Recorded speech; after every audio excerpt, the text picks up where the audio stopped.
let me tell you. You my little boo thing. Seja muito bem-vindo a mais um Frutuoso Cast, o seu canal no YouTube e podcast para falar sobre gestão, empreendedorismo, inovação, mundo jurídico ou não. Nós não seremos um podcast de advogado para falar só para advogado, embora estamos trazendo grandes nomes da advocacia pernambucana e nacional, e hoje não é diferente. Mas antes de falar sobre o nosso convidado de hoje, nosso convidado mais que especial, eu vou pedir a você que curta esse vídeo, encaminhe esse vídeo para o teu amigo advogado, compartilhe esse vídeo, coloca teus comentários, o que é que você achou, o que é que você vem achando do nosso trabalho. É muito importante ouvir o teu feedback e já é a primeira lição que a gente deixa para você. Ouça o seu cliente, porque é ele que vai te direcionar a qualidade do seu trabalho, para que caminho o seu trabalho está indo, tá bom? Bom, e no podcast de hoje, do Frutuoso Cast, nós vamos entrevistar ele que é advogado, empresário, empreendedor, gestor, um grande nome da advocacia previdenciária do estado de Pernambuco e do Brasil. É com muito prazer que eu trago aqui hoje meu amigo querido Almir Reis. Seja muito bem-vindo, Almir. Prazer ter você aqui no Frutuoso Cast. Uma grande alegria tê-lo aqui. Andrezão, prazer é todo meu. Tudo que você toca vira ouro, então o podcast está começando agora. Eu sou um dos primeiros a participar, pelo que eu estou entendendo aqui. Eu tenho certeza que é algo que vai ser conhecido daqui a alguns dias, meses e anos como algo inovador, algo que, na verdade, tudo que você se coloca para fazer, para empreender, dá certo. Então, para mim é uma honra estar aqui contigo. Tenho certeza que vai ser um bate-papo bacana, descontraído e que vai agregar valor aí para os advogados, para quem está assistindo aí na ponta, que não tem nada a ver com o meio jurídico também. Então, vamos trocar ideias, impressões aqui sobre a nossa história, sobre a nossa trajetória, e tenho certeza que vai ser uma manhã muito especial. Perfeito. Amigo, muito obrigado pela sua vinda, um prazer, uma honra recebê-lo aqui na nossa casa, no Frutuoso Cast. Bom, vamos começar pelo começo, né? Toda a história tem um começo, e a gente quer saber, amigo, você hoje é um dos grandes escritórios de direito previdenciário daqui do estado. Mas como é que começou? Como é que Almir Reis começou na advocacia? Como é que foi lá atrás, quando tudo era mato? Você pensava em ser advogado? Não pensava? Você tem família na advocacia? Não tem? Conta um pouquinho da tua história para que nosso público te conheça. Bacana. Veja, minha mãe é professora e eu sempre fui muito fã da minha mãe. Sabe aquela pessoa apegada, onde ela estava eu queria estar junto. E meu pai é advogado, ou era advogado, exerceu advocacia durante muito tempo. Só que eu sou do segundo casamento do meu pai. Meu pai me teve com 50 e tantos anos de idade já. Meu pai hoje tem 88. E a gente nunca foi tão conectado. Então, assim, por não ter sido tão próximo, meus pais são casados até hoje, a gente nunca foi tão próximo, então eu sempre pensei que seguiria a profissão da minha mãe. Porque, na verdade, era aquela pessoa que eu era fã, entusiasta e tudo mais. Chegou ali no colegial, no antigo ensino médio, não sei se na época de vocês era ensino médio, mas era ensino... Até hoje é ensino médio. É ensino médio. Na minha época era ensino médio. Parece que hoje mudou. Já tá diferente hoje um pouquinho. É alguma coisa diferente. Eu sempre gostei muito da parte de exatas. Matemática, física, então tudo me levava num primeiro momento para esse plano aí da área de exatas. Porém, vários amigos caminharam para humanas e eu sempre gostei muito de estar perto dos amigos. Então, eu sou amigo e amigo dos amigos, assim, de forma incondicional. Então, terminou que os amigos ali me conduziram para a parte de humanas. E aí chega no vestibular, eu sou daquela época ainda que a família dizia, ó, pra dar certo, você tem que ter direito, medicina ou engenharia. Qualquer coisa longe disso, assim, qualquer coisa longe disso, aí você vai passar perrengue, vai ter alguma dificuldade. E aí, como eu já tinha a experiência do meu pai enquanto advogado, e minha mãe estava cursando direito também, eu disse, caramba, eu acho que eu vou por esse caminho. Minha mãe, foi, como segunda formação, fez o curso de direito. Então, resolvi também, de alguma forma, ir para o meio do direito, muito mais por minha mãe, que estava ali fazendo faculdade naquele momento, do que propriamente por meu pai. E aí chego na faculdade, primeiro semestre de faculdade, lembro como se fosse hoje. Aquela pergunta básica, clássica, que todo aluno responde quando chega. E aí, quem aqui está pensando em concurso público? Quem aí está pensando em advogar? Isso era o segundo ano do governo Lula, eu entrei na faculdade em 2004 e estava naquela efervescência de concurso público, estabilidade, segurança, salários melhorando, e lembro como se fosse hoje, que eu não levantei a mão nem para um nem para outro. Mas naquele momento, inicialmente, eu pensava na parte de concurso público, por quê? Por conta da estabilidade, por conta da segurança, por conta, na verdade, ter tido uma vida boa no passado, depois ter caído muito o padrão, ter passado muita dificuldade, muito perrengue. Então, você quando passa por dificuldade, eu quero ter aqui segurança, talvez. Sim. E aí, num primeiro momento, achei que minha vida caminharia aí para a área de concurso. Só que eu fui pai muito jovem, André. Eu tive um filho com 18 anos de idade. Eita. E quando você é pai muito jovem, meu filho tem 18, hoje já vai pro terceiro ano de direito já, pra você ter ideia Coisa boa, vai seguir os passos do pai. Eu acho que vai. Ele é um apaixonado pela advocacia, pelo direito de forma geral. Já trabalha com você? Na verdade, ele trabalha com um grande amigo meu. Eu acho que num primeiro momento ele tem que passar um pouquinho de perrengue mesmo para formar ali, na verdade... Ganhar uma cauda. Exatamente isso. E aí o que aconteceu? Eu fui pai muito jovem. Quando você é pai muito jovem, você não pode esperar muitas vezes que as coisas aconteçam. É como para um jogador. Não dá para esperar a bola no pé muito. Você vai ter que correr atrás de muitas situações. Então, para correr atrás, para poder dar uma qualidade de vida a ele, para ter uma condição realmente condizente ali com o que eu tive, eu realmente fui atrás. Fui atrás na sua plenitude. E desde muito novo, eu saí atrás de seleção de estágio. Tudo que eventualmente pagava bem no mundo de seleção de estágio, eu estava correndo atrás, focado não no que ia aprender. Eu estava focado muitas vezes no que ia pagar mais ali. Na bolsa. Isso foi, na verdade, talvez um erro crasso, mas que no meu caso terminou funcionando. Porque foi aí onde eu fiz uma seleção de estágio para o INSS, fui aprovado na seleção de estágio, era pequena a bolsa naquele momento, mas ali é o que tinha, é o que o mercado podia pagar naquela situação. E a partir disso, fazendo outras seleções, e sempre focando no valor da bolsa no final. Então, na época de estágio, eu cheguei a fazer 3 estágios concomitantes, focado ali na bolsa, mas depois, logicamente, a gente conciliava com o aprendizado. Eu cheguei a ter, enquanto estagiário, 5 salários e meio de rendimento. Como é que foi essa mágica? Explica aí, porque nosso público é de muitos estudantes, veja o que aconteceu.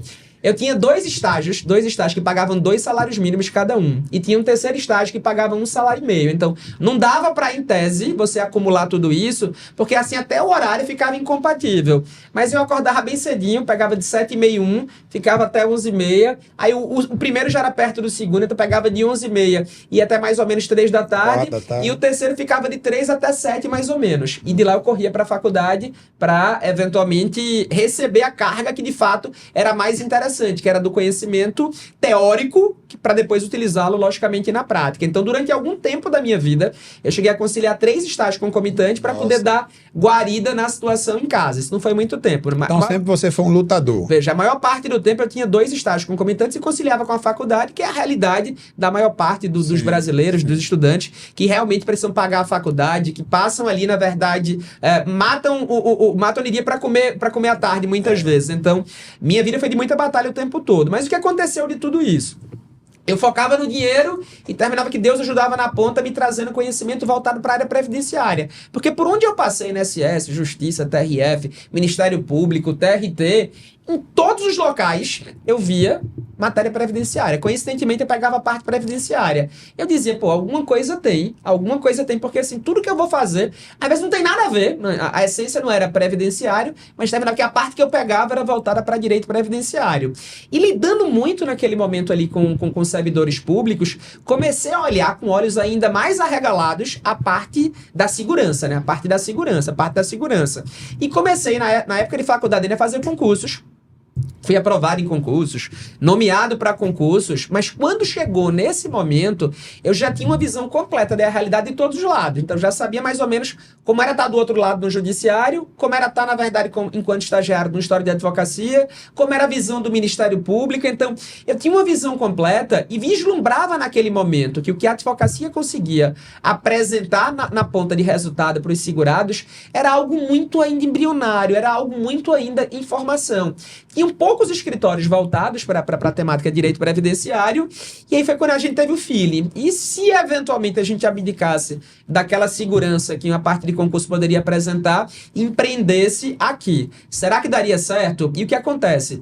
Meu sócio até hoje Haroldo, eu conheci ele no estágio. Ele era conciliador, era estagiário. E aí, na época, em 2006, veio o que aconteceu. Jaime ganhou a eleição para a OAB. Jaime Asfora. Jaime Asfora. Quando ganhou a eleição para a OAB, ele deu um upgrade na OAB de uma forma geral. Foi pegar situações anteriores, foi revisitar tudo que, na verdade, a OAB de fato tinha assento. E naquele momento ele entendeu que quem era conciliador era incompatível, mesmo sem remuneração, com o exercício da advocacia. E meu sócio, que é sócio até hoje, ele tinha acabado de passar na OAB, estava precisando ganhar dinheiro naquele momento inicial, e de alguma forma ele disse, pô, velho, se eu não puder advogar e ficar como conciliador, eu vou pedir para sair daqui, vou focar em ganhar dinheiro. Mas ele estava começando ainda, foi quando a gente conversando teve a ideia. E se a gente pensasse em construir alguma coisa junto para a parte previdenciária? A gente tinha acabado de se conhecer, sei lá, 2 meses aproximadamente, acabado de se conhecer. E aí, nesse meio tempo, o que aconteceu, André? Haroldo tinha um amigo em Timbaúba, que o pai era advogado previdenciário. E o pai dele faleceu num acidente de moto, lá em Timbaúba, um pouco depois da gente se conhecer. E a gente conversando, teve a ideia de procurar a família, né, do amigo do Haroldo e se oferecer para cuidar ali daquele escritório, porque não tinham parentes, não tinham advogados na família que pudessem cuidar daquela área. Começou com a mãe, Dona Maria José, que é nossa amiga até hoje, com Dorivaldo, com Flávio, que são grandes amigos até hoje, e a gente assumiu o escritório dele, Haroldo enquanto advogado, e eu dando suporte, porque tinha um pouco mais de cancha já na parte previdenciária. Então, de fato, o escritório que eu sou sócio hoje nasceu durante a faculdade ainda. Ele foi gestado na faculdade e foi o que nos trouxe até aqui. Com erros e acertos, é o que nos trouxe literalmente até aqui. Esse é o nosso começo em resumo. Perfeito. Almir falou uma história que até lembrou um pouco a minha história também. Eu tenho uma história que eu me orgulho muito desse conto, né, que vou compartilhar aqui com vocês.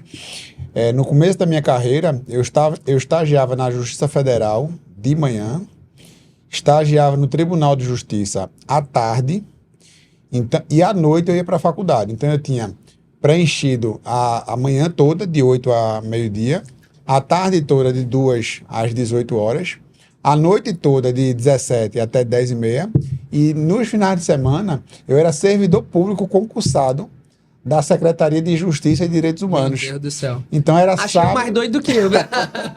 Então era sábado e domingo, dando plantão na Fundac. Não sei se ainda existe hoje, mas hoje acho que é alguma coisa de criança. Então eu não tinha uma janela livre durante o começo. Essa história, ela é importante para inspirar você, jovem advogado. Veja que a gente está diante de um grande escritório de advocacia. A minha próxima pergunta vai ser sobre o teu escritório, Almir. Mas a gente está diante de um grande dono de escritório de advocacia que tem uma história muito semelhante com a nossa, e isso é muito comum. A gente hoje vê, não sei se é assim no teu escritório, Almir, mas hoje a gente vê advogados que às vezes não querem se comprometer, querem trabalhar home office, querem ficar em casa, e tem que entender que a vida é dura, é perversa e exige de nós, advogados, uma entrega muito grande, né? Mas, Almir, me conta aí, eu achei interessante esse teu começo, porque tem uma similitude com o começo da gente, né? Isso é muito bacana. Almir, me conta, como é que nasceu o teu escritório e como é que ele se tornou o que ele é hoje? Fala um pouco do teu escritório, quantos funcionários você tem, quantos processos. Nós somos um podcast para gestão, então a gente vai aprofundar a parte de gestão. Você tem quantos advogados, quantos funcionários, é só previdenciário, ou previdenciário às vezes faz um pouco de laboral ligado a previdenciário. Conta um pouquinho aí do teu escritório, Almir. Vamos lá, são cerca de 50 colaboradores atualmente. Gigante, né? Gigante. É uma história de médio porte, aproximadamente, e a gente não tem interesse hoje de aumentar para atingir o país todo. E aí eu vou te explicar o porquê. A gente já teve aqui, talvez, em 2012, 2013, talvez foi durante muito tempo o histórico mais protocolava processo. Protocolava processo porque a gente tinha uma rede de apoio muito grande, muitos líderes comunitários que viraram parceiros ali do escritório, clientes que viraram ali pessoas que passavam a alimentar o escritório, indicando pessoas também. Então, a gente tinha uma rede de relacionamento gigante. Mas chegou num dado momento que a gente começou a perder em qualidade. Sim. Então, assim, um dos desafios do crescimento enquanto advogado previdenciário é você manter um escritório humanizado. Verdade. E a gente, não é que foi crescendo desorganizado, mas assim, no começo é tudo muita empolgação. As coisas começam a acontecer, dão certo, e chega muita coisa, então assim, de alguma forma, tá tudo lindo e maravilhoso. Qual foi o ano, Almir, do nascimento O nascimento do escritório, formalmente, a pessoa jurídica registrada em 2007. 2007. Então, a gente tem 16 anos. Minha OB do final de 2008. Então, eu comecei antes, porque... 2008, a minha é 2010, então a tua deve ser 25 mil. No 27, no final de 2008. 27.685. A tua deve ser 28 ou 29? A minha é 29 mil, exato. 29 mil aproximadamente. Então, o grande desafio de uma história de advocacia, sobretudo quando a gente começou, é porque, assim, aparentemente tudo era lindo e maravilhoso. Na minha cabeça, André, eu lembro como se fosse hoje. Quando a gente tava começando, eu pensava, meu Deus do céu, quando o escritório tiver 1000 processos, eu vou estar rico. Meu Deus do céu e tudo mais. Então, meu foco no começo lá atrás, assim, com a imaturidade de um jovem ali com cerca de 20 anos, era focar na quantidade de processos. Então, quando tiver isso, eu vou estar com minha vida feita, realizada, vou conseguir realizar todos os meus sonhos e tudo mais. E, na verdade, era só um pontapé inicial isso. Era só, na verdade, ali... o passo de partida. Então, de alguma forma, eu acho que a gente foi se redescobrindo ao longo da nossa trajetória. Se o foco no passado era volume, porque volume vai trazer, na verdade, um retorno muito grande, quanto mais eu plantar, mais eventualmente eu vou colher, a gente vai aprendendo ao longo da caminhada que isso é fundamental, é importante e tal, mas a gente precisa dosar isso com qualidade, a gente precisa dosar isso com humanização. Chegou num dado momento que eu dizia, velho, de alguma forma, a gente está entregando aqui na ponta para os clientes um tratamento parecido com o que o INSS entrega para os segurados. Porque assim, o cliente terminava virando um número para a gente na ponta. Chegava lá, era atendido, rodava-se o processo dele, a gente ia avisar quando tivesse perícia, quando tivesse sentença de procedência, pegou o dinheiro, recebeu a parte dele e tal, e está resolvido. Então, assim, de alguma forma, a parte financeira vinha muito bem, vinha evoluindo muito bem, mas eu não estava satisfeito com o que a gente entregava a título de experiência para o cliente. Então, mas Almir, tá tudo certo. Crescendo o escritório, crescendo em PG, não em PA. E tu tá achando ruim aqui alguma coisa? Eu disse, veja, talvez a minha missão, enquanto advogado, não seja só essa de cá. Não seja só, na verdade, reproduzir situações, reproduzir documentos, conseguir ali procedências, mas minha missão é um pouquinho além disso. E a gente foca de 2019 para cá, em dosar um pouco mais a questão do volume com a humanização, com a entrega, com a experiência do cliente na ponta. Então a gente reduz um pouco de tamanho, faz um movimento de voltar, de organizar a base para voltar a crescer depois, mas assim, de forma estruturada. Entendi. Conseguindo entregar ali para cada segurado na ponta o tratamento digno, humanizado e decente que ele merece. Então assim, acho que o grande desafio de um escritório de advocacia previdenciária é entender que volume muitas vezes é importante e tudo mais e tal, mas não é absolutamente tudo, porque você está lidando ali com a pessoa que vai depender daquele processo ali que você está patrocinando para ter um prato de comida na casa dela. E então a gente olha na ponta muitas vezes e olha só enquanto número. Pô, fechei esse contrato aqui, 10 mil aqui quando resolver e tudo mais e tal. E assim, muitas vezes o cliente é tratado, e aí eu falo, é uma crítica global que eu faço, assim, que alguns colegas advogados, não a maioria consegue entender na ponta, enxergar na ponta essas nuances que eu tô colocando aqui para você, mas assim, é uma autocrítica que eu fiz pra gente também. Claro. Pra gente poder se redesenhar e, de fato, crescer de forma mais organizada. E aí você dizia para você mesmo que quando você tivesse com 1000 processos, isso, você já iria estar rico. Hoje você está com quantos? A gente deve ter, somando administrativo com judicial, historicamente, cerca de 54 mil processos. 54 mil processos. Veja, historicamente, de quando a gente começou para cá. Então, se eu pegar os últimos 15 anos, vai dar uma média mais ou menos de 4 mil processos por ano que a gente protocola, entre administrativo e judicial. Ou seja, dá uma média aí de mais ou menos 300 e poucos processos por mês. Entendi. Que eventualmente roda. É muita coisa. São 350... É muita coisa, pessoal. Dá um estado do Arruda lotado. É muita coisa. Pessoal, para vocês terem uma ideia do que é 54 mil processos, quando a gente fala em 1000 processos, a gente está falando numa vara civil convencional hoje de justiça. Então, você que não entende muitas vezes, esse podcast, Almir, a gente vai falar muito também com estudantes de direito. Sim. E o estudante de direito, às vezes, ele não está familiarizado com esses números. Então, 1000 processos, A gente está falando hoje de uma vara judicial que tem ali seus 6, 7 servidores, 1 ou 2 juízes. É muita coisa, 1000 processos.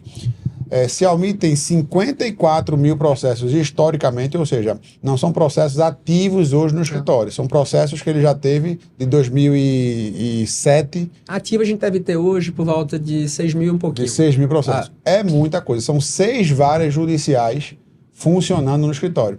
É um número espetacular. Parabéns, Almir. E me diga, amigo, e como é hoje a sua gestão? Você hoje tem um CEO, você hoje tem um diretor, é você que toca a gestão desses processos? Fala um pouquinho aí do Almir gestor ou do Almir empreendedor para a gente te conhecer. Olha, se eu contar o que eu faço hoje, vocês não vão acreditar no escritório não, porque de fato, eu acho que para motivar a equipe, eu entendi que minha missão no escritório era fazer um pouquinho de tudo. Então, assim, antes de vir pra cá hoje, André, hoje era meu dia, meu atendimento é nas segundas-feiras, na unidade da gente principal, então eu atendo com hora marcada. Que fica onde? Fica no Pina. No a Pina. base da gente é no Pina, mas tem outras unidades pelo estado também, seja própria ou seja na modalidade de parceria. Então, hoje era meu dia de atendimento, porque na segunda-feira, que seria o dia normal, eu sofri um acidente doméstico e estava impossibilitado de pisar. Ainda estou com essa lesão aqui, mas de alguma forma eu já tô evoluindo. Então, dia de segunda-feira, minha rotina, pra você entender aqui, dia de segunda-feira é o dia que eu dedico para atendimento interno no escritório. Dia de terça-feira é o dia pela manhã que eu atendo num sindicato que é cliente da gente, que é o Sindicato dos Metalúrgicos. A terça-tarde é dedicada para gestão. Na quarta-feira, pela manhã e pela tarde, eu atendo na nossa unidade, que é em parceria com o Igor, lá em Olinda. Então, veja, 2 dias de atendimento da semana já, com mais uma manhã dedicada a um sindicato e mais, eventualmente, uma tarde dedicada à parte de gestão. E quinta e sexta-feira são os dias que eu chamo de flexíveis. São os dias que, em tese, tecnicamente, hoje é um dia típico, porque eu não atendi na segunda, remanejei para quinta-feira. São os dias que a gente dedica para, de fato, pensar o escritório.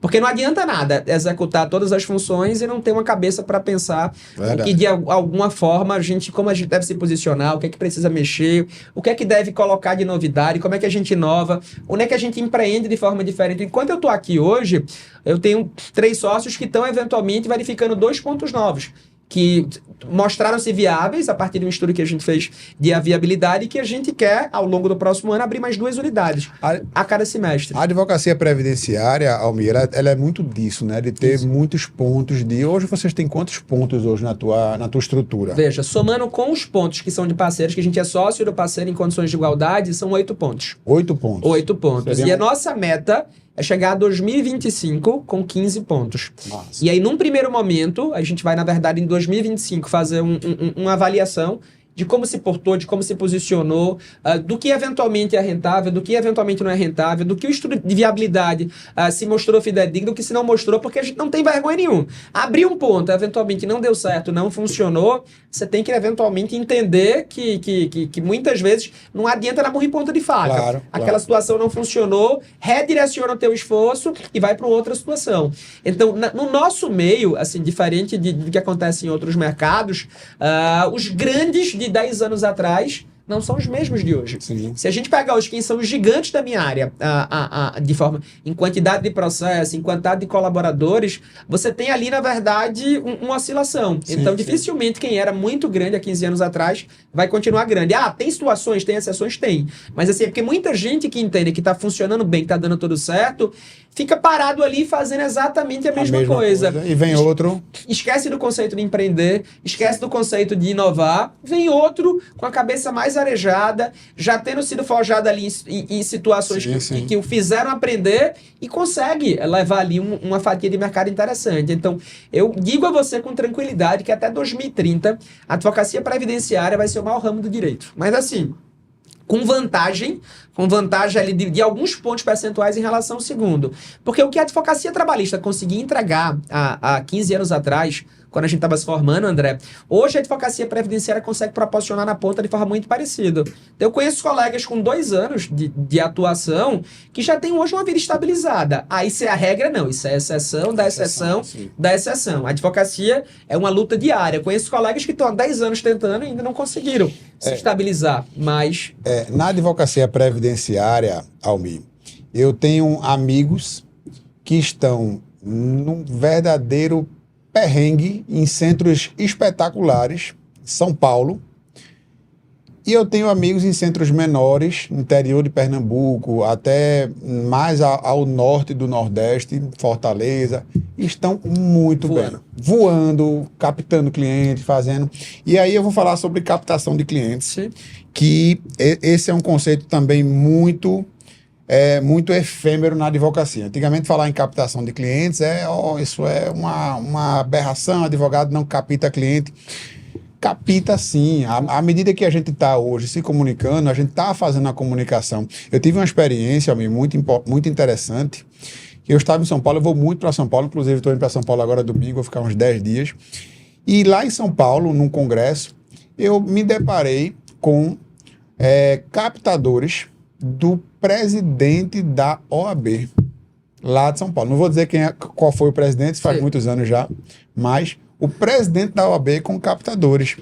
E ali eu consegui compreender que a advocacia, ela é um negócio como qualquer outro. Obviamente que nós precisamos ter a liturgia, porque nós somos, não vou aqui puxar a sardinha, Elmi, para o advogado, mas nós somos diferentes na estrutura profissional. Nós indicamos cargos para a República, para a Procuradoria, para os tribunais superiores. Então, a advocacia tem a sua liturgia e tem que ser respeitada. Mas, aquele conceito de que, por exemplo, tem uma expressão na advocacia que eu não suporto, é chamar o advogado de firma. Qual é a tua firma? A firma de advocacia. Escritório hoje, na minha concepção, escritório é uma empresa que tem um gestor, tem um coordenador, tem um financeiro, tem um RH, tem uma contabilidade, enfim. Qual é a tua visão, Almir, sobre hoje captação de clientes? Como é que você faz a sua captação? Como é que você, até para o jovem advogado que está nos assistindo, como é que funciona tudo isso hoje na tua cabeça? Perfeita a tua pergunta e eu vou te devolver com outra aqui agora para poder completar a resposta. Você conhece alguma empresa que a parte de vendas não seja o coração dela? Nenhuma. Não conheço. Então, assim, uma das profissões mais importantes do mundo, sem dúvida alguma, é o vendedor. E nós, advogados, lógico, o Mito está dizendo que advogado é como... Não, mas de alguma forma você tem que ter uma equipe que se complemente. Então, assim, André pode não ser o melhor vendedor, entre aspas, da equipe dele, mas vai ter que ter alguém dentro da equipe que seja muito bom nisso. Sim. Porque se eu não tiver perfis complementares dentro ali da empresa, e eu não tenho nenhuma vergonha de chamar um escritório de uma empresa, sim, como você disse aqui. Porque, assim, eu vejo muitas vezes o pessoal que fala, não, mas a liturgia, a gente não pode mercantilizar, não pode ser como é nos Estados Unidos, que tem os outdoors, disso e daquilo. Eu entendo, porque é o seguinte, cada país tem um modelo próprio, um modelo específico. Mas as pessoas que mais criticam a parte de captação, e cada um tem um modelo, eu vou falar aqui do meu, você vai falar do seu também, são as piores. São as mais hipócritas. Então, pode ficar, você pode observar. Veja quem mais critica, quem mais desce o pau, desce o cacete e tal, e veja qual é o método dele. Muitas vezes é muito pior do que aquele que, em tese... Tá panfletando no sinal. Exatamente. Aquele que ele vem aqui na câmera e diz, é um absurdo, olha e tudo mais e tal. Então, assim, quando a gente começou, André, falando aqui um pouco do nosso modelo, não é que eu defendo o modelo americano, não. Eu acho que o modelo americano não é compatível com o nosso modelo, mas de alguma forma não é um modelo absurdo, não. Lá funciona muito bem, é elogiado, sim, criticado como o nosso também aqui em algumas situações. Mas como é que a gente funcionou? Lá atrás, a gente tinha parceiros em cada cidade. Então, via de regra, a gente não tinha como abraçar 185 municípios do estado. Então, a gente tinha ali parceiros de cada localidade que alimentavam o escritório na ponta. Então, vou para Vicência, tem um advogado lá que atua em outra área. Então, a gente fazia uma parceria pontual com ele, naquela situação, e advogava junto com ele. Então, a gente cresceu num modelo de parcerias, em que a gente era alimentado do sertão até aqui o litoral por colegas que eventualmente não atuavam, e a gente mostrava como poderia ser interessante esse modelo. O que aconteceu? Por que esse modelo de alguma forma faliu? Não é que faliu, mas assim, ele é muito interessante no curto e médio prazo, mas no longo prazo, quando o colega percebe que, dá para fazer. Eu vou me atrever aqui porque eu estou entendendo que o que ele consegue fazer, eu consigo fazer também. Então, boa parte das parcerias que a gente firmou ao longo da nossa jornada, elas terminaram, mas assim, terminaram numa boa, numa tranquilidade, porque o colega entendeu que a partir daquele momento ele conseguia voar sozinho. Entendi. Mas de alguma forma, o nosso modelo de negócio, ele começa com a rede de parceiros muito grande e hoje a gente tem uma captação orgânica muito interessante, porque o nosso maior retorno de clientes hoje vem oriundo de ex-clientes da gente, que a gente aposentou, que a gente conseguiu entregar uma experiência diferenciada, que conseguiu entregar um tratamento humanizado, que a gente teve com ele em todos os momentos. Então, hoje, a nossa maior rede de captação é oriunda de ex-parceiros. Só que o online, para o previdenciário, ainda não pegou aqui no Nordeste, tá? Ainda é uma realidade que, para o Nordeste, você pegar aqui os 5 maiores histórias de previdenciário aqui de Pernambuco hoje e perguntar quanto o online representa para eles. E eu vou dizer que, no máximo, estourando aí 3 ou 4%, não bate 5%. É mesmo? Não bate 5%. Veja. Nossa, como a área previdenciária ainda continua no off, então. O previdenciário, ainda no online, ainda é muito fraco. Então, quem é muito grande no online? Eu poderia citar aqui, já que não é do estado, é mais tranquilo, mas tem um escritório do interior do Paraná, que hoje tem clientes nos 5.500 municípios do país. Eles têm clientes exatamente em todas as cidades do país. O concorrente deles... Previdenciarista, veja. O concorrente deles no online é o INSS. Nossa. Então, eles produzem tanto conteúdo com qualidade que se eu for pesquisar sobre pensão por morte aqui, por exemplo, vai aparecer o site do INSS e vai aparecer eles organicamente, porque eles produziram logo. Isso leva tempo para acontecer. Claro. Você vai concorrer no ADS com muita gente. Então, assim, quanto mais aquele termo querem usar, mais caro ele vai ficar. Mas, assim, de alguma forma, esse escritório que eu cito aqui como referência, que é de 2 amigos, está no interior do Paraná e consegue atender o Brasil todo. Mas o foco deles, se eu pegar aqui a segmentação de onde vem os clientes deles, a maior parte está ali no Sul e no Sudeste, onde o online já é algo mais, até para o previdenciário, algo mais factível, algo mais real. Aqui no Nordeste, por conta da grande rede de fraudes que você tem com relação a tudo aqui, o pessoal tem medo, meu Deus, mas isso é fraude, será que é isso, será que é aquilo? O online ainda não é aquela coisa pujante, não é aquela coisa forte. Então, eu desconheço, falando de Pernambuco, algum escritório que viva do previdenciário só numa captação online. Mas essa é uma realidade ad eterno? Não, absolutamente não. A gente está se preparando, porque quando isso estiver pronto, quando isso se tornar uma realidade, a pandemia abreviou algumas situações, a gente vai estar pronto. A gente vai estar posicionado devidamente. Mas hoje o online representa para mim, para você ter ideia, menos de 1%. Então é inexistente. 1% é inexistente. Menos de 1%. Ô, Almir, quais são hoje os maiores escritórios de advocacia previdenciária? Porque eu não sou da área previdenciária, né? O nosso público sabe, a gente é do direito imobiliário, do direito bancário, a gente faz revisões de ações, revisões de causas bancárias de financiamento de veículos, de casas, mas previdenciário eu não conheço. Mas até onde me consta, e aqui não tem problema nenhum a gente falar dos nomes, porque nós vamos falar dos nomes para falar bem, então não tem problema nenhum.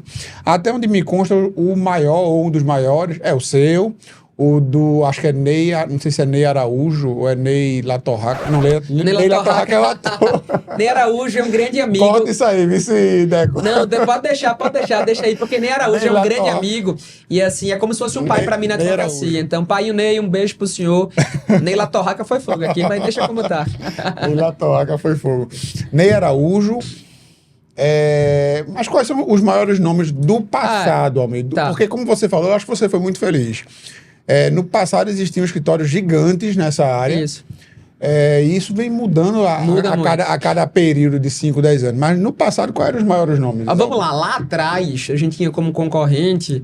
Concorrente, assim, eu acho que não concorre diretamente porque é tanto mercado, tanto espaço que tem para todo mundo. A pizza é muito grande, cada um tem uma fatia relevante. Mas qual a diferença para a situação de hoje? Cada um tinha um pedaço da fatia muito grande. Então, assim, quando a gente começou, a gente disputava mercado, acho que com Paulo Perazzo, que é um advogado de longa data, Marcos Inácio, que é um escritório gigante da Paraíba, gigante mesmo, mas aqui em Pernambuco, falo na região metropolitana onde é o nosso forte, ele não é tão forte assim, mas no estado ele é muito forte. Esse escritório paraibano, Marcos Inácio, é o maior escritório de advocacia previdenciária do Brasil. É mesmo? Da Paraíba. O do Brasil. Maior do Brasil. Que bacana. Maior do Brasil, assim, eles devem ter hoje ativos Vou chutar aqui, tá? Eu conheço parte dos sócios, tá? Então, assim, tem uma relação, mas eu vou chutar que eles têm ativos aí, pelo menos $500 mil de processos. É mesmo. Que maravilha. Olha, Então, Marcos Inácio, o nome. Marcos Inácio Advocacia. Vamos atrás do Marcos Inácio para trazê-lo aqui, viu, Marcos? Queremos você aqui. Pelo menos $500 mil e somando o judicial com a administrativa. Então, assim, é gigante. Pessoalmente, tu quer ser um Marcos Inácio? Não. Eu respeito pra caramba o escritório dele, mas, assim, o modelo de negócio dele não se adapta ao meu modelo de negócio. Entendi. Mas hoje aqui, pra você ter ideia, eu pego aqui o conceito 10 anos atrás. Então, eu poderia citar ele, cito o Ney muito forte na época também. Deixa eu lembrar aqui de mais colegas que tinham um volume grande. Eu acho que o ex-presidente da OAB também era um escritório relevante, o Bruno. Bruno Batista. Mas assim, você tinha ali mais ou menos, no máximo 10 escritórios dominando 50% do mercado. Entendi. Então 10 escritórios tinham 50% do mercado aproximadamente. Bem segmentado, né? Se eu somar hoje quanto esses escritórios representam, esses que eram 50% aí juntando 10, hoje não representam todos juntos 15% do mercado. Então o mercado está altamente pulverizado, altamente diluído em pequenos escritórios. Altamente pulverizado. Então, se eu pegar hoje grandes escritórios daqui, eu posso citar porque são todos amigos, entendeu? Claro. Eu citaria o da Poli Tenório, né? Pauliano Tenório Advocacia, gigante, faz um trabalho incrível de gestão. Certo. A Poli, na verdade, ela deu uma virada ali em 2019. Ela aproveitou a pandemia, ela saiu de um escritório que era artesanal completamente, artesanal brincando com ela, rapaz, era tudo aqui em pasta, pra você ter ideia. Tudo documento físico ainda. Em 4 anos, ela deu uma virada no escritório dela, que a gente bate palmas e ela aí tá no pódio hoje, e assim, ninguém conhece. Ela passa fora do radar de todo mundo, gigante. O João Varela também, que é um advogado que saiu de um escritório de advocacia e abriu dele, é gigante também. Perfeito. Tem um escritório da Mata Sul, Santos Advocacia, que é gigante também, assim. Tem um amigo nosso em comum, João Santana, que é um grande irmão também, que Joãozinho, que tá com o escritório crescendo em PG também, não em PA. E eu digo a você que o Joãozinho, conhecendo um pouquinho o perfil empreendedor dele, ele vai estar aí no topo em pouco tempo, em 2 ou 3 anos mais ou menos. Em 2 ou 3 anos aí, porque o modelo dele de negócio eu acho incrível, tal. Não é semelhante ao meu e tal, então assim, ele tem um trabalho um pouco diferente em algum... Inclusive, Joãozinho está convidado e intimado, viu, João, para estar aqui. Vou trazer João e Natália, a esposa dele aqui. Sim. A gente vai falar sobre empreendedorismo em casal e João vai falar como é a gestão dele, que é uma gestão muito interessante, né? Ele é craque. O modelo dele é diferente do nosso, mas assim, eu admiro pra caramba o trabalho que ele consegue fazer. João, eu brinco que ele foi meu aluno na pós-graduação há 6 anos atrás. Então vejam, há 6 anos atrás, o escritório dele hoje é maior do que o nosso. Em número de colaboradores é maior do que o nosso. Em número de processos é maior do que o nosso. E eu fico feliz pra caramba com isso. Então, assim, eu tenho um orgulho danado de ter ajudado um pouquinho na formação de uma pessoa. Então, acho que o sonho de todo professor é de que o discente ali depois consiga te suplantar. Então, eu fico orgulhoso pra caramba com o que ele conseguiu construir. São modelos, logicamente, diferentes, mas, de alguma forma, eu tiro o chapéu pra você, meu irmãozinho. Você realmente tá cada dia mais... entendendo como é que funciona o teu negócio, aprendendo com o teu negócio, e ele é um líder, assim, um líder nato, um gestor realmente incrível. E o modelo de gestão dele, até a Rafaela lá do escritório disse que quer saber como é que ele gerencia, porque ele tem muita coisa, né? Ele vai contar aqui esse modelo de gestão dele. Eu tava com ele em Montevidéu agora, ele contando alguma coisa, dei risada demais com ele. Assim, é um cara que, assim, vai ser um dos melhores podcasts que você vai fazer, porque se ele contar tudo aqui, se puder contar tudo aqui na câmera, você, assim, é muita situação engraçada, interessante, que a gente pega para agregar mesmo no nosso dia a dia. Perfeito.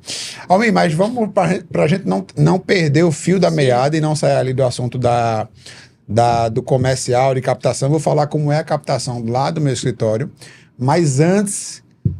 Quero fazer uma pausa para pedir a você para que você curta esse vídeo, compartilhe esse podcast, ative o sininho para que o Instagram lhe envie quando tiver vídeo novo. A gente posta vídeo novo toda semana, fora os vídeos de corte, fora os vídeos de conteúdo, que também serão vídeos novos.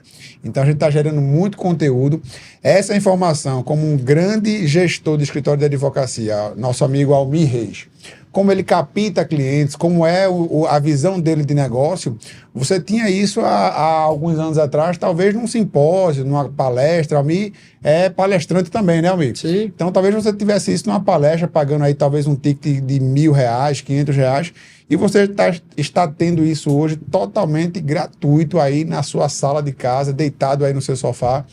Então, curta aí em retribuição se você está gostando desse conteúdo, tá bom? Bom, lá, Almir, a gente tem um modelo muito parecido com o teu. A gente tem uma captação muito forte no boca a boca. Sim. A gente tem uma filosofia também muito forte de encantamento do cliente. Toda aquela história de que o cliente não consegue falar com o advogado, não consegue acessar o advogado que não atende ligação. A gente mudou esse paradigma, criamos uma central de relacionamento em que a gente liga para o cliente ativamente se o processo teve andamento ou não, e isso é uma coisa que deixa os clientes encantados, maravilhados, e isso faz com que haja um boca a boca muito forte. Agora, fora isso, é como você falou, nós temos um setor comercial dentro do escritório. A Frutuoso Advocacia tem um departamento interno comercial, semelhante a qualquer empresa hoje, de qualquer segmento, da indústria, do varejo, do comércio, e a gente tem hoje um comercial atuando dentro do escritório para fechar negócios, para dar vazão à demanda que a gente tem dentro do escritório. Então, hoje, o nosso modelo é muito parecido com o seu. Sim. Não sei se você tem setor comercial, mas eu compactuo dessa sua visão de que todos nós somos vendedores. Sim. A gente está aqui se vendendo. Quando você vai sair com sua esposa para um restaurante, você tem que vender para ela qual é o restaurante que você quer ir, senão ela convence você a ir para outro. Então, tudo é vendas. Isso. E vendas é tudo, né, Almir? Eu acho que o vendedor, muitas vezes, ele é subestimado. Mas eu digo a você que, na minha visão, é a profissão mais importante do mundo. E todos nós temos que ter um pouco de vendedores.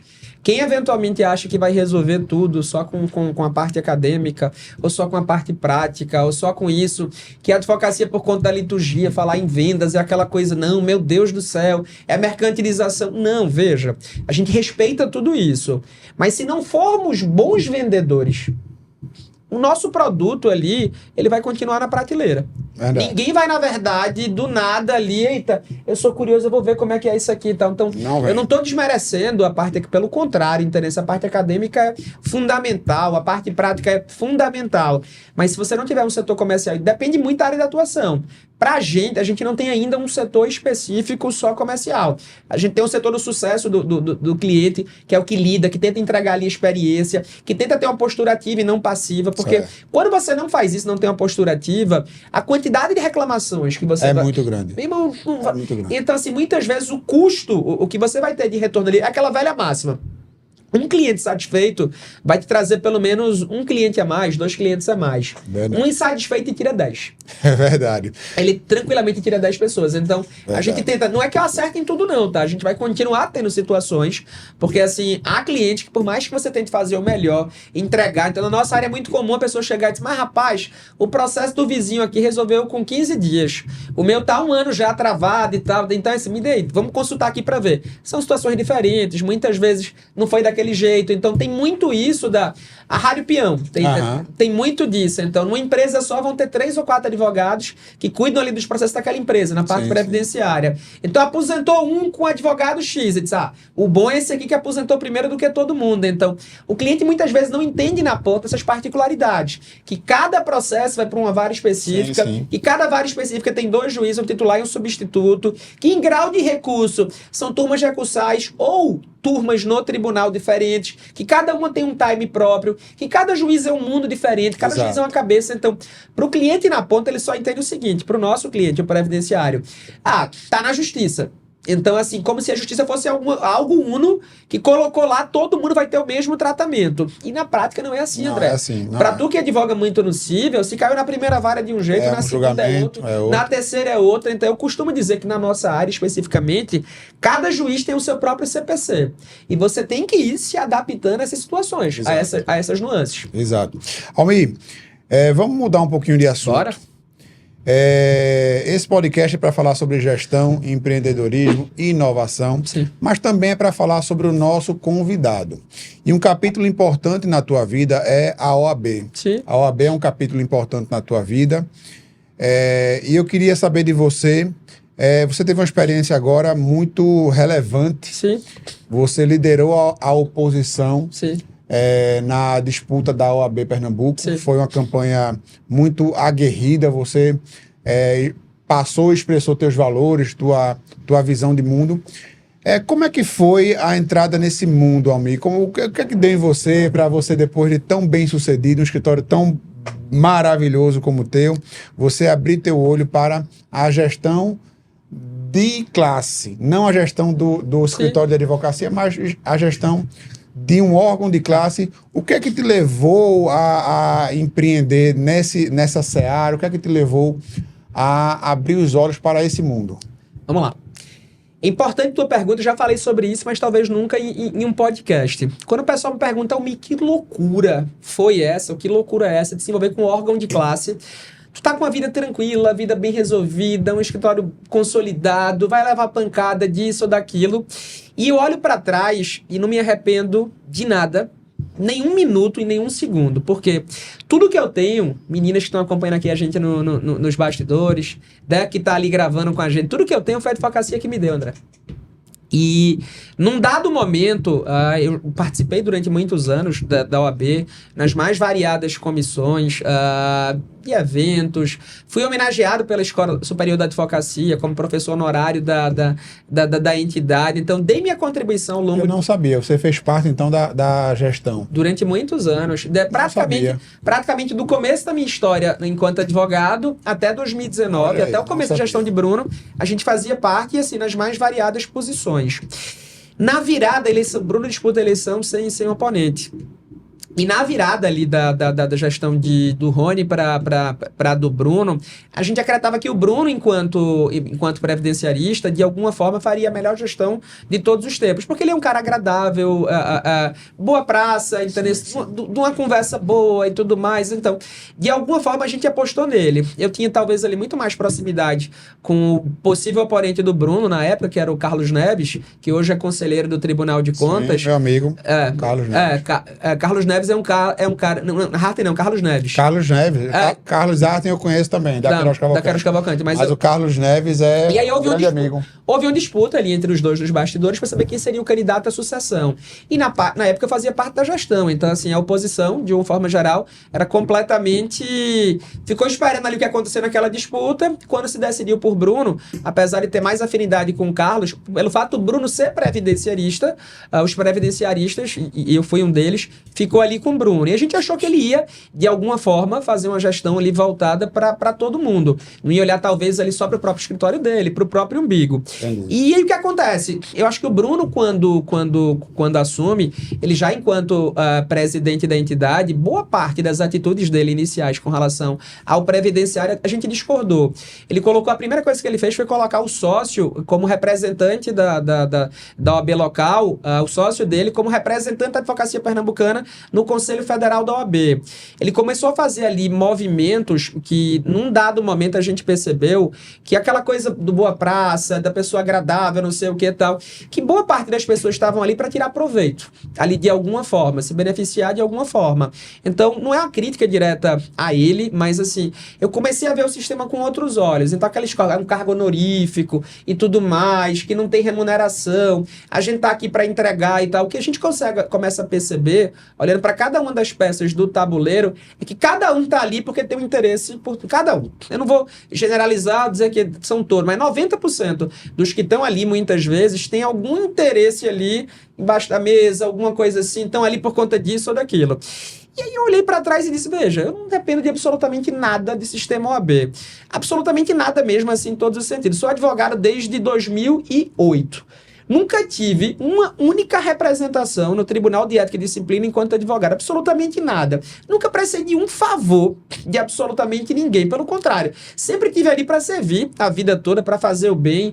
Me colocava à disposição, ia para o interior. Nunca aceitei receber um centavo de ninguém para dar uma aula, para dar uma palestra, para correr, para servir. Então, assim, sempre fiz, André, o possível e impossível para entregar o máximo. Por que entregar o máximo? Porque eu era muito grato à advocacia por tudo que ela me proporcionou ao longo da minha jornada. Sem advocacia, eu não sei onde eu estaria hoje.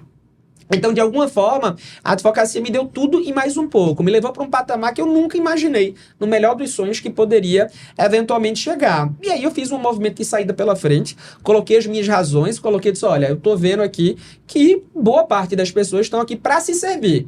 Aquela história de que, eu tô há 20 anos de voluntariado e tudo mais, tá balela, conversa. Então, assim, é lindo e maravilhoso na teoria, para quem tá aí do outro lado na câmera, mas na ponta, você pode observar que quem tá lá não quer sair nunca. Porque a OAB é uma forma e é visto por algumas pessoas dessa forma, é uma forma de se proteger. Se a gente está aqui no comando, se a gente está aqui liderando, então assim, a gente está imune a absolutamente tudo. Então, vir ali em algum momento, participar do sistema OAB para algumas pessoas que estão lá, e repito, não vou generalizar, é o meio que elas têm de sobreviver no mercado. Porque se elas estiverem fora, elas ficam vulneráveis na sua plenitude em inúmeras situações que talvez caiba ali um podcast à parte sobre isso. Então, a minha saída de alguma forma é porque aquele discurso que eu observava o tempo todo de voluntariado, disso ou daquilo, eu percebi que na prática era muito diferente, que as pessoas estavam lá para se servir, em sua maioria, mas não todas, e a gente entendeu que num dado momento havia um cansaço das pessoas que estavam lá, eram sempre as mesmas pessoas fazendo só um rodízio. Agora quem é da Caixa vai ser o presidente, quem é da ESA vai para o Conselho Federal, disso ou daquilo. Eu disse, pessoal, é o momento agora da gente tirar um grupo que está silenciado há muito tempo, fazer uma campanha bonita, fazer uma campanha que de fato motive a advocacia a participar, que mostre que é possível entregar muito mais do que o pessoal que está a vida toda vem fazendo. E eu tenho certeza, André, que ao longo dessa jornada, a gente muito mais acertou do que errou. A gente não tinha estrutura nenhuma de campanha, nada, absolutamente nada, mas a gente era vendido na ponta como os riquinhos, os milionários que tinham dinheiro e queriam comprar o AB. Do outro lado, você tinha ali, dos 10 maiores escritórios de advocacia de Pernambuco, 9 apoiavam eles. A gente só tinha um escritório entre os 10 maiores que apoiavam a gente. E a gente era vendido como, meu Deus do céu, ele quer proteger os grandes escritórios, então ele quer fazer da política de ordem a política partidária, ele quer politizar o OAB. Então, assim, eu aprendi muito que numa eleição, o que é tão valioso quanto, eventualmente, as tuas ideias, o teu pensamento, é a narrativa que você constrói sobre o teu adversário. Então, assim, a narrativa que você constrói sobre o teu adversário, sobre o teu oponente naquele momento, é o que vai ditar o ritmo ali do processo eleitoral. E a gente foi muito imaturo com relação a isso. A gente fez uma campanha, assim, que eu tenho muito orgulho dela, porque foi limpa do começo ao final. A gente era atacado, ofendido, e minha orientação para a equipe, meu cientista político, era um amigo meu de faculdade que cursou direito comigo. Eu disse, bicho, eu acho que tu vai fazer bem isso aqui. Então, era de um amadorismo, assim, sem precedente, porque a gente entendia que a gente não vai ganhar dinheiro lá dentro com isso. Então, assim, não adianta colocar aqui dinheiro para uma situação que a gente vai lá para servir, literalmente, e passar 3 anos, que é o período do mandato, e sai de lá para que entre outro grupo, para que faça melhor do que a gente. Então, de alguma forma, André, a gente teve 49,3% dos votos nessa eleição. A gente saiu vitorioso nas principais cidades. Ganhou em Recife, ganhou Olinda, ganhou Jaboatão. E onde é que a gente perde a eleição? E para mim não foi uma derrota. Eles abriram um programa de pós-graduação no meio do processo eleitoral. E no meio do processo eleitoral, ofertaram 3.000 bolsas de pós-graduação, entre vários pontos que aconteceram, tá? Mas assim, esse é um deles. Ofertaram 3.000 bolsas de pós-graduação a ser entregue, em tese, durante o período eleitoral para as pessoas. A gente foi impugnou isso, não pode. Isso é compra de voto. Então, assim, você vai dar uma bolsa de pós-graduação, que o custo unitário de cada bolsa era R$ 4.356, e vai dar uma bolsa para cada um na véspera da eleição. Não é assim, tudo mais, é um programa da OAB Nacional, é só depois da eleição e tudo mais. Fez-se um acordo, naquele momento, na comissão eleitoral, de renunciar à representação que a gente tinha para evitar isso, porque era aquela velha máxima. Eles estavam dizendo que não ia ganhar bolsa, porque a gente era contra as bolsas de pós-graduação. Então, fez-se um acordo de postergar o resultado dessas bolsas para o momento posterior à eleição. O que é que eles fizeram? Compraram para Pernambuco mais bolsas do que o quantitativo de inscritos. Pernambuco tinha 800 inscritos querendo bolsa de pós-graduação e eles compraram 3.900 bolsas aproximadamente. E rodou-se, era uma prova objetiva, mas que não tinha caráter eliminatório, bastava fazer a prova que você estava com a bolsa lá contemplada. E como teve mais bolsas do que a quantidade de inscritos, e eles já sabiam disso, porque tinham acesso à quantidade de inscritos, eles passaram a ligar para cada uma das pessoas que foi contemplada, e isso, na verdade, verdade, o ex-presidente Bruno fez, a atual vice-presidente, que era vice-presidente à época, fez, o então candidato que saiu, foi declarado vitorioso, fez, passou a ligar individualmente para cada uma das pessoas que, em tese, não estavam contempladas ainda porque não tinha resultado oficial, mas passaram a ligar para as pessoas, olha, parabéns, você ganhou uma bolsa, é um trabalho incrível da gestão, que a gente está fazendo e tudo mais, é muito importante, que se dê continuidade a isso e tal. Então, você não pedia voto expressamente, mas fazia isso de forma subliminar. Então, uma pessoa que acabou de jurar a OAB, acabou de tirar a sua OAB, faz uma seleção como essa sem caráter eliminatório, só classificatório, bastava fazer a prova. Ganha uma bolsa de R$4.350 e me recebe uma mensagem subliminar dessa, que é muito importante, que a gestão continue, para que se dê continuidade a isso. Então, essa pessoa, de alguma forma, ela tende a votar com um lado que beneficiou ela diretamente ali na semana das eleições. Então, eles anteciparam o resultado para a semana das eleições, ligaram individualmente para cada uma das pessoas, e a diferença de votos, se a gente tirar um voto para cá, tirar um voto, são 120 votos. 120 votos, porque são 230, mas 120 para um lado, você tira do outro, é a diferença. Vira o resultado da eleição. Então, a gente tem certeza absoluta e inequívoca que apenas com essa irregularidade, apenas com essa, mas tem várias outras, tem outros 15 pontos que estão judicializados, esse ponto foi decisivo, porque a gente não tinha acesso a essas pessoas. Elas tinham acabado de jurar a OAB, a gente não tinha acesso à lista de quem acabou de jurar a OAB. Então, juraram, de quando publicou a tal das eleições até o momento que teve eleição, juraram mais de 1.000 advogados. E cada advogado era recebido individualmente no gabinete da presidência pelo antigo presidente, e ele chegava, conversava, batia um papo, 5 minutos, olha, você quer ir para que comissão? Eu posso lhe colocar aqui agora. A pessoa já saía de lá nomeada para uma comissão, já saía de lá com a bolsa de pós-graduação. Então, o que eu falo, de uma forma geral, e assim, eu tenho alguns traumas desse processo eleitoral, é que quem está na OAB não quer sair. E não quer sair nunca porque é uma rede de proteção. É uma rede de proteção para você, na verdade, não ter limites para captar. É você não ter limites para fazer o que você quiser, para você perseguir, eventualmente, quem não se rende a você. Então, muitas vezes você vai ser querido pelo bem que você faz ou pelo mal que você pode ali causar. Então, eles têm esse misto. Tem pessoas ali que você termina se aproximando pelo bem que elas podem ali proporcionar, e outras, eventualmente, ali deixam muito claro que meu limite é o céu. Ou você está com a gente, ou você aqui vai perder sua B, ou vai acontecer isso, ou vai acontecer aquilo. Então, de alguma forma, eu entrei para servir, André, com toda a franqueza do mundo e com isso na minha cabeça, que a gente ia passar 3 anos e que viesse outro depois e que fizesse um trabalho melhor. Mas o sistema eleitoral do OAB é pior do que o da política partidária. É muito pior do que o da política partidária. Porque é o próprio presidente em exercício que escolhe a comissão eleitoral que ele quer. Então escolhe o presidente da comissão eleitoral, os componentes da comissão eleitoral. A gente passou a campanha todinha brigando para ter um comitê. A gente não podia ter comitê porque eles queriam derrubar o comitê da gente. E a comissão eleitoral era eles que tinham nomeado. Mas por que você, como candidato, não poderia ter um comitê? Porque é o seguinte, eles botaram na cabeça, durante o processo eleitoral, que o comitê da gente era muito grande. Então não pode se ter um comitê muito grande. E aí se tinha um precedente da comissão eleitoral, que tinha efeito vinculante para cá, que dizia que o comitê do candidato não tem limite de fachada, não tem limite disso, daquilo. Então a gente disse, olha, a gente pode fazer porque tem um precedente vinculante internacional que diz que a gente pode ter o comitê. E eles passaram a campanha toda perseguindo a gente. Todo dia era novela. Vai derrubar o comitê hoje. Vai derrubar o comitê hoje. Se não derrubar, se não tirar o comitê hoje, a gente chama a polícia. Então, assim, era a campanha toda fazendo a gente perder tempo com situações pequenas, mas que tiravam a gente do prumo. A gente perdia tempo ali para resolver uma questão jurídica e deixava ele estar pedindo voto ali na ponta. Então, o sistema eleitoral do OAB é bruto. O sistema eleitoral do OAB nacional é o mais antidemocrático do mundo. Eu acho que, na verdade, é pior do que a ditadura. O sistema eleitoral do OAB nacional, por quê? Para conseguir ser candidato na OAB nacional, pra você ter ideia como é que funciona, você tem que ter o apoio declarado de pelo menos 6 presidências de OAB estadual, de acordo com... Por exemplo, eu quero ser candidato na OAB nacional. Então já é uma cláusula de barreira. Veja, tem uma cláusula de barreira que é intransponível. Veja, é pior do que a ditadura, tá? Em algumas situações. Porque, assim, é impossível você conseguir sequer ser candidato. Então, André quer ser candidato na OAB nacional. Então, André tem que ir lá, bater, na verdade, na porta de pelo menos 6 presidentes atuais e dizer, olha, eu valido a candidatura de André.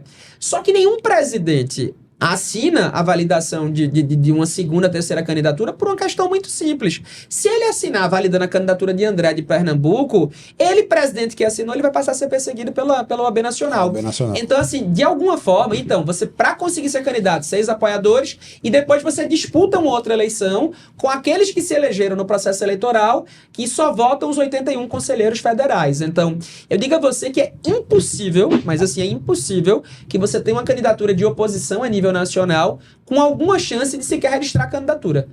Sequer consegue registrar a candidatura. Na outra eleição, o Luiz Viana, que era presidente da OAB Bahia, fez um trabalho maravilhoso, tentando se colocar como oposição, terminou com a assinatura só da Bahia. Só a Bahia assinou para validar a candidatura dele. Almir, e me diga uma coisa. E diante de toda essa sua experiência, quando é a próxima eleição da OAB? Ano que vem. Ano que vem. E aí, você vem candidato? Isso já está definido? Olha, eu acho que a gente vai ganhar a eleição na Justiça primeiro. Acho que está na fase final agora do processo. A eleição passada ainda está... Está judicializado. Está na fase final. E a gente tem muita segurança que a gente vai vencer na Justiça. E assim, você tem ideia do que fizeram nesse processo? Para travar o processo, entraram com exceção de suspeição contra o juiz de primeira instância, o que vai julgar o processo. O processo na fase final já, fase final de instrução para eventual julgamento. Na fase final, para não sair a sentença, entraram com exceção de suspeição contra o juiz. Logicamente, tem muita coisa que é sigilosa, que eu não posso comentar, tem muitos documentos que chegaram que são sigilosos, mas a gente tem muita segurança, analisando os autos, o que já foi produzido, que eles vão ser cassados. Assim, eu digo a você que é praticamente impossível que alguém visualize o que está nos autos, inclusive o que está sob sigilo, e eventualmente não casse a chapa. Mas a gente está muito confiante que tão importante quanto ganhar, para mostrar que a gente tinha razão o tempo todo no tocante às irregularidades que aconteceram, às atrocidades que aconteceram durante o período eleitoral, a gente tem muita segurança que, mais importante do que a justiça, é ganhar nas urnas também. Então, o nosso grupo vai ter uma candidatura. E o pessoal pergunta, Almir, é você o candidato e tal? E eu falo com tranquilidade, não obrigatoriamente. Eu acho que o nosso grupo, no momento certo, é um grupo que está aumentando, só que a gente está, de alguma forma, fazendo as movimentações nos bastidores. Ainda não chegou o momento de colocar realmente a cara. Vai chegar esse momento. E quando esse momento chegar, vem um batalhão.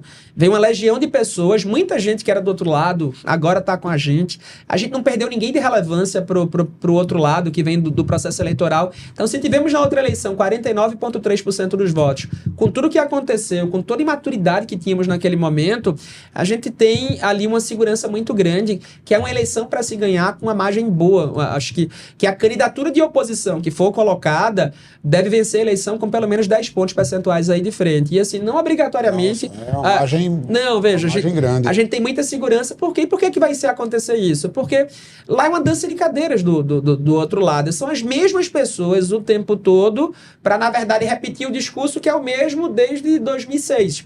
Então a gente tem muita segurança que, logicamente, não é soberba, não é arrogância, não é prepotência. Eu trabalho com base em pesquisa, com relação à pesquisa qualitativa, com relação à pesquisa quantitativa. E a gente tem muita segurança que o nosso grupo está muito mais encorpado, está muito mais maduro para a eleição que se avizinha.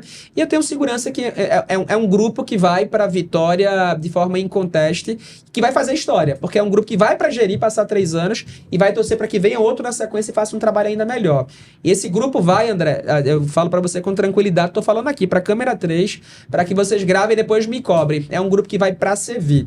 Vai fazer a entidade mais transparente dos 90 e poucos anos de história da OAB. O advogado vai saber na ponta quanto cada real de anuidade que é arrecadada, como ele é gasto, como ele é empregado, vai participar efetivamente da gestão dos recursos também. Então, de alguma forma, eu tenho muita segurança, muita tranquilidade, muita confiança que esse grupo vai vencer e vai fazer a melhor gestão dos 90 anos de OAB. Bom, Almir, você trouxe aqui, deixa eu respirar um pouco, porque você trouxe aqui declarações fortes, né, que sobre esse sistema OAB que a gente muitas vezes não conhece. Eu mesmo sou um pouco distante da política de ordem, de classe, mas quero deixar claro que o nosso canal ele está aberto para lhe ouvir, Almir, como aberto também para a atual gestão. Nós já recebemos aqui, Almir, alguns episódios atrás, o atual o atual presidente da OAB. Sim. E o nosso canal ele é um canal democrático. Claro. Ele está aqui para ouvir todos os lados. as suas colocações irão ao ar sem corte nenhum, Sim. como também estamos abertos aqui para qualquer pessoa da gestão que queira também colocar as suas colocações. Acho que são colocações que são importantes que as partes tenham liberdade, né, Almir? Para falar certeza. O que pensa, para deixar clara a sua posição. Mas, Almir, vamos mudar de assunto um pouquinho. A gente está caminhando já para o encerramento do nosso podcast. Antes, mais uma vez, quero pedir a você que curta esse link do YouTube. Da outra vez eu falei Instagram. Curta o nosso YouTube, compartilhe, dê like e encaminhe aí para o teu amigo advogado.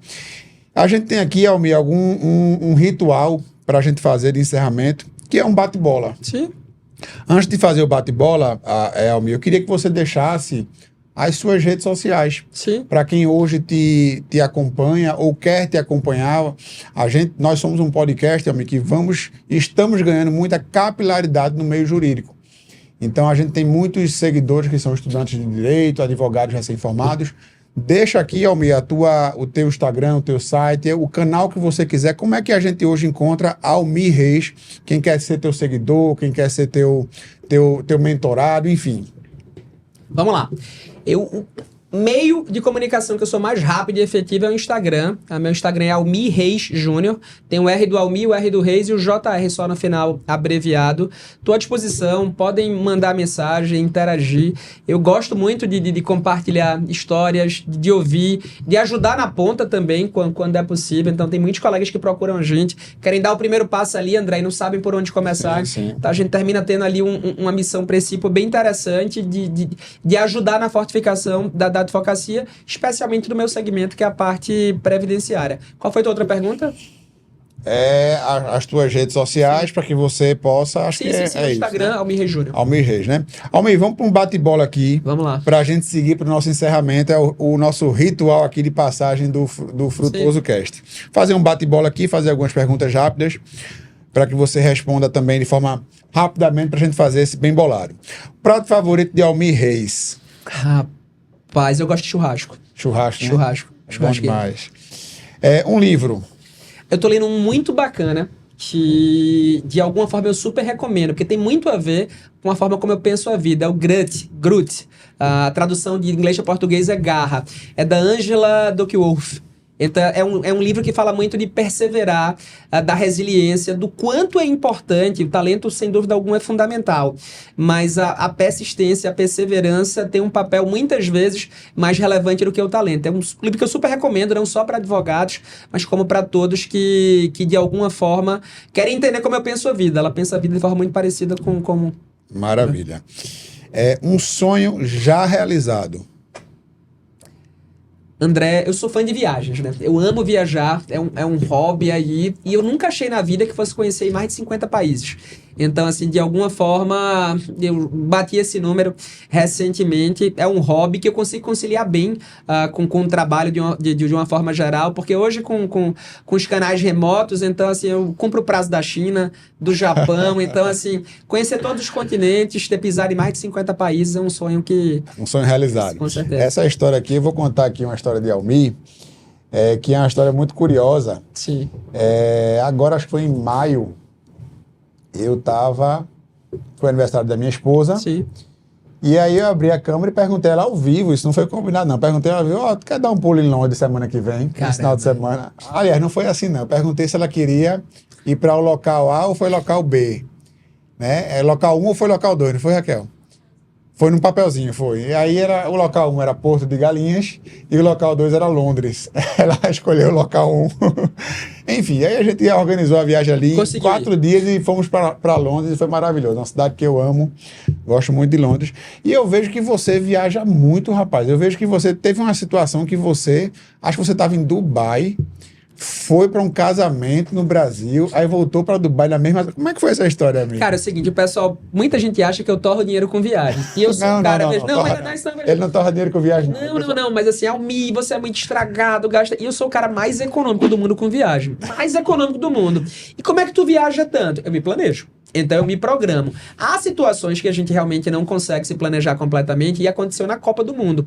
Eu tava na Copa e eu tinha uma sócia que ia casar, que eu era padrinho de casamento. Então eu tinha me comprometido a estar no casamento, logicamente. Então me programei para voltar da Copa, ir pro casamento dela e depois voltar pra Copa do Mundo. Então, lembro como se fosse hoje. Brasil e Coreia. Não, Brasil, foi Coreia, que o Brasil ganhou de 4-1. Acho que foi Coreia do Sul. Não faço Acho que foi Coreia do Sul. O Brasil ganhou de 4-1 o jogo. Eu fui com a malinha já pro estado na Copa do Mundo. E quando acabasse o jogo, eu voltava pro Brasil, ia pro casamento dela e voltava de novo para acompanhar as quartas de final no Catar. E aí, isso virou motivo de, meu Deus, eu não fui pra Copa nem, ele foi 2 já e voltou e tal. E aí, quando a gente chegou pro jogo do Brasil com a Croácia, o Brasil perdeu. Quando o Brasil perdeu, parecia um velório, como ficou o Catar, né? Então todo mundo, vamos voltar. E a gente tinha ingresso pra final já, né? Era um ingresso condicional, mas assim, já tinha ingresso até a final. E aí todo mundo quis voltar, a gente pegou, voltou pro... Já estourou o horário, não foi? Já estourou, mas a gente vai... Estamos estourando. Eu vou contar só essa história aqui, tá? E aí a gente voltou pro Brasil. Aí foi que a gente passou perrengue, que era uma viagem não programada, a gente pagou mais caro nessa viagem do que a Copa todinha, pra poder conseguir voltar depois que o Brasil perdeu. E aí tava no Brasil, voltei a trabalhar, aquela coisa toda, e a gente tinha os ingressos da finais, que ia ser Argentina e França. E aí, nesse vai pra lá, vai pra cá, meu filho, pô, eu queria tanto ir pra final, meu sonho é acompanhar o final de Copa, a gente tava lá, não era pra gente ter voltado e tudo mais e tal. E aí eu liguei pra Latam, porque eu tinha muitas milhas na Latam de tanto viajar, e ele disse, ó, se eu quisesse voltar hoje pro Catar, porque eu já tinha volta depois da final, né? A volta eu já tinha, né? Se eu quisesse voltar hoje pra Copa de novo, quanto é que seria? Aí ela olhou e tal, porque era de Catar o voo, mas a Latam era parceira da Catar, então você emitia pela Latam pra voar de Catar, né? Aí ela ligou, senhor, tem 3 passagens exatamente para ir agora, no sábado, né? Em classe executiva, e cada passagem custa, sei lá, 163 mil pontos da Latam, né? Como se fosse hoje. Eu faço a conta aí quanto é que dá. Dava mais ou menos 500 mil de pontos, né? E eu tinha exatamente a quantidade de pontos na Latam. Aí eu fui dizer, eu quero, pegue pra lá e tal, não sei o que e tal. Então eu já tinha ido, voltado, e aí fui de novo a terceira vez. Você foi e voltou numa janela de quantos dias? Não, eu fui pra Copa, quando começou a Copa, aí voltei no começo de dezembro, voltei de novo no dia seguinte pro Catar, aí o Brasil perdeu, eu voltei pro Brasil, porque era um velório lá, e pra final, depois que cheguei no Brasil, foram umas 4 ou 5 dias pra voltar pra lá. Então eu virei piada nessa história, porque o pessoal, quem não sabe na ponta como foi a história, acha que eu tava com um jatinho particular, pra lá, pra cá, não sei o que e tal, e na verdade tem toda uma história, a viagem era programada. Eu ia e realmente voltaria, a terceira, que foi uma situação inusitada, mas porque tinha uma particularidade. Eu tinha o ingresso da final por $300 e o ingresso valia $5 mil. Então, assim, se fosse vender. Então, ao invés de vender e ganhar dinheiro, eu disse, não, eu quero viver essa experiência. Entendi. E quando liguei que tinha a passagem, eu disse, não, então eu vou de novo. Mas pra quem vê só o retrato e disse, é um maluco. Quem é que ele vai inspirar desse jeito, torrando dinheiro e tal? Mas na verdade não. Foi algo planejado, que não foi aquela coisa de outro mundo, mas quem vê na ponta acha que Essa história foi boa. Essa história foi boa. Vamos lá, terminar nosso bate-bola aqui. Você já falou de um sonho realizado, viajar, um sonho a realizar, Almir. Olha, com certeza, em algum momento da jornada, e aí eu vou falar de 2 sonhos aqui, sem dúvida alguma. Eu tenho um filho, né, Luiz Fernando e tal, e eu casei em 2018, eu tenho 11 anos de relacionamento com minha esposa. E ela vai querer vai ser mãe, eu vou querer ser pai novamente, então a chegada de um segundo herdeiro, sem dúvida alguma, é um sonho a ser realizado, isso no campo pessoal. E no campo profissional, você pode ter certeza que o nosso grupo estará na presidência da OAB daqui a 1 ano. Isso aí eu te falo, é um sonho, mas assim, é um sonho muito próximo ali da realidade. Então, eu não falo, Almir será o presidente de alguma forma e tal, mas assim, eu falo com tranquilidade que daqui a 1 ano a gente vai voltar aqui para conversar contigo, e vai estar aqui, vai estar o vice ou a vice-presidente, vão estar os conselheiros federais, e batendo um papo, dizer, o mito foi muito duro, há 1 ano atrás, quando falou de algumas coisas, chegou a comparar com a ditadura e tudo mais, mas eu não estou generalizando, de alguma forma, mas há passos e procedimentos que muito se assemelham a uma situação como essa. Então, a gente vai estar lá, André, a gente vai revolucionar. Eu tenho certeza que você vai ter muito orgulho do que a gente vai construir aí a várias mãos para quase 50 mil advogados militantes pernambucanos e pernambucanos. Olha aí, uma declaração muito profunda, viu? Aqui, para mim, sei se para você chegou aí o que eu senti aqui, mas você fala, Almir, com muita convicção. Não, mas eu não tenho dúvida disso. E não é arrogância nem pra poder Muita- arrogante, tá sentou na cadeira e isso. Eu tô falando do nosso grupo. A gente sente muita convicção nas suas palavras, Sim, viu, sim, Almir? sim. Bom, vamos lá, Almir. Me cobrem depois aí, viu? Você disse isso e tal. Um arrependimento, Almir. Veja, eu acho que no começo da minha jornada enquanto advogado, e aí talvez foi algo que eu peguei do meu pai. O meu pai, eu falei aqui no começo que ele era advogado, nunca advogou junto, na ponta. Mas ele sempre teve um perfil muito beligerante. E aí, por verificar esse perfil dele beligerante, eu tinha noção de que o bom advogado era aquele que brigava com todo mundo, que saía no grito, e quanto mais alto falasse, era aquele que tinha mais razão na história. Então, assim, eu tive uma escola, apesar de nunca ter advogado com ele, que mostrava que talvez o perfil beligerante talvez fosse o caminho adequado. Só que é de uma outra época, é de uma outra geração. Então, eu fui moldando minha atuação, e o perfil beligerante que eu tinha talvez ali no comecinho da advocacia, hoje eu sou aquele cara mais pacífico, mais conciliador. Mais freestyle, né? Exatamente. Como Raquel me chama, mais freestyle. Exatamente, é isso. Almir, esquerda ou direita? Centro. Centro, perfeito. Olha, já gostei muito de pautas da esquerda, já gostei muito de pautas da direita. Eu acho que a organização da direita é algo que motiva.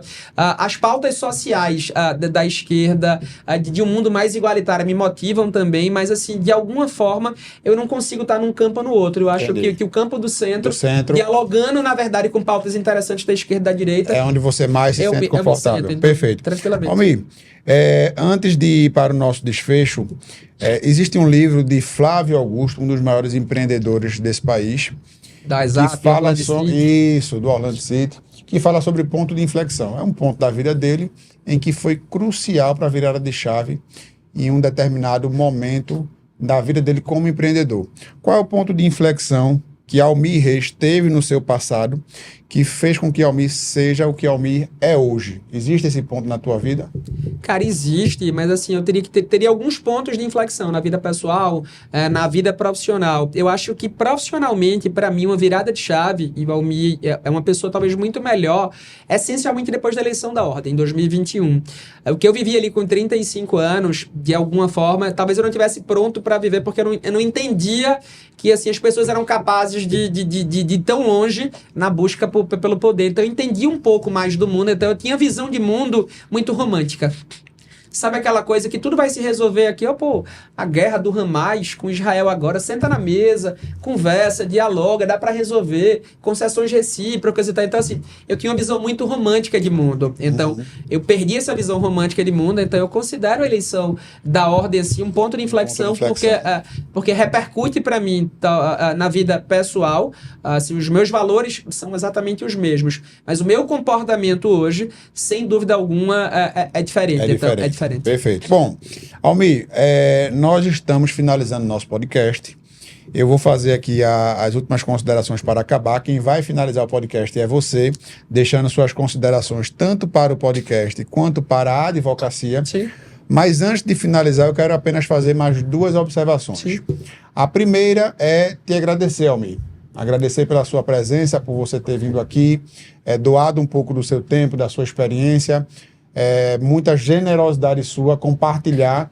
Eu entendo, Almir, que nós, e falo isso desprovido de qualquer vaidade, sim, mas nós, graças a Deus, temos um patamar diferente. Sim. A realidade da advocacia é muito dura. Demais. A gente vê hoje advogados que, infelizmente, precisam fazer Uber sem nenhum demérito ao profissional de Uber, mas advogados que precisam fazer Uber, precisam fazer outras atividades que não a advocacia. Então, nós, como formadores de opinião, nós precisamos retribuir um pouco à sociedade o que a sociedade nos deu.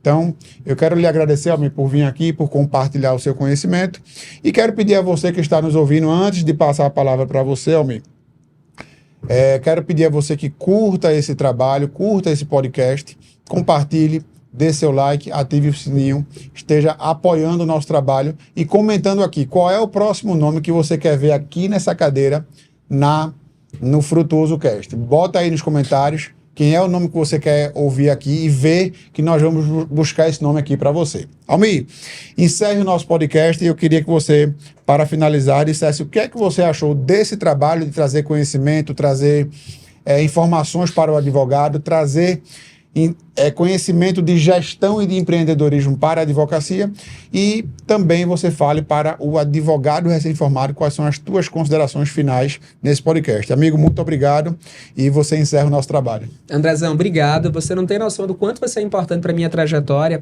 do quanto você inspira não só o Mi, mas centenas e centenas de advogados e advogadas que querem conhecer um pouco da tua história, para aprender com ela, para, na verdade, copiar em algumas situações, para corrigir rumos com relação a outra. Eu acho que a gente tem um perfil muito semelhante, André, uma história muito parecida de vida. A gente nunca tinha conversado sobre nossa história de vida, em momento algum, mas assim, tem muitos traços aí de semelhança, tem muito mais convergências do que eventuais divergências. Eu acho que o Frutuoso Cast já nasce gigante, porque assim, eu falei no começo e trago isso pro final. Tudo que você coloca a mão, dá certo. Literalmente vira ouro. Então, é uma oportunidade ímpar de me conectar com a advocacia, que é a profissão que eu amo. Eu sou apaixonado, assim, em todos os sentidos. Vivi um dos momentos mais desafiadores da minha vida há cerca de 2 anos atrás. Vamos viver enquanto grupo novamente daqui a alguns meses. E eu tenho certeza que num dado momento da minha jornada, da jornada do grupo que eu tenho a honra de representar, a gente vai conseguir fazer a diferença na vida da advocacia pernambucana. Vai conseguir fazer muito mais, vai conseguir entregar muito mais. E o Mi é esse que vocês estão vendo aqui, um cara que, logicamente, é muito mais polido do que era há 2 anos atrás, mas ainda assim não deixa de contar para vocês o que entende da vida, do mundo, não deixa de contar verdades, não deixa de contar para vocês o que vem na cabeça, o que vem do coração dele. Então, espero poder ajudar mais e mais colegas diuturnamente a conseguirem alcançar o sucesso que almejam, que se apaixonem pela advocacia, se reapaixonem todos os dias, porque assim, vão ter dias difíceis que você vai querer abandonar tudo, que você vai achar que tá tudo errado, que precisa começar do zero novamente. Então assim, tem dias difíceis, eu passo por isso todas as semanas, André passa por isso todas as semanas. Sim. Fica reflexo, será que é isso mesmo? É por aqui? Então, toma decisões ali que são difíceis. Eu sei que a jornada na advocacia é desafiadora. Não fique preocupado, porque que estou com você ali, deu certo muito rápido, e o teu time, na verdade, tá diferente, ainda não aconteceu. Cada história tem suas nuances, tem suas particularidades, mas de alguma forma eu sou apaixonado pela advocacia e minha missão de vida é apaixonar cada vez mais advogados e advogadas, especialmente os que estão começando agora, pela advocacia também, para de alguma forma semearem esse sentimento que eu tenho, que André tem, que João tem, que grandes amigos e amigas nossas têm também, semearem esse sentimento de conforto, de gratidão pela advocacia e cada vez mais torná-la maior, grandiosa e transformando a vida de pessoas no Brasil todo. É isso, André. Obrigado de coração por tudo. Estou sempre à sua disposição. Obrigado, amigo. Muito obrigado. Valeu, Albi. Um abraço, pessoal. Até a próxima. Fiquem todos com Deus. Tchau, tchau. Let me tell you.